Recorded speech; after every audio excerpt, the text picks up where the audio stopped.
সাজা হবে। অভিযোগ তো জেলে যাচ্ছেই, যাবেই আর কি, একদম যাওয়ার মুখে।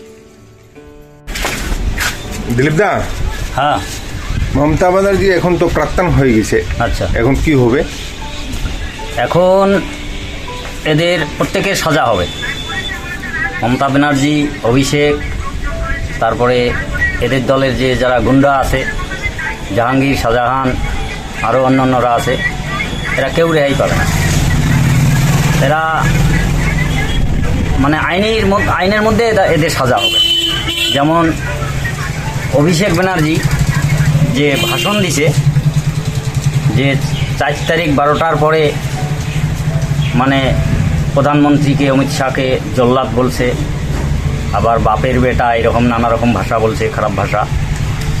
এই ভাষাগুলোর ভিত্তিতে এরা গ্রেপ্তার হবে, বুঝেছেন? মমতা ব্যানার্জির অহংকারী ভাষণ, মানে এরা তো আসল শিক্ষিত মানুষ না, এদের শিক্ষার কোনো দাম নেই। শিক্ষিত মানুষ এইরকম কথা বলে না কিন্তু।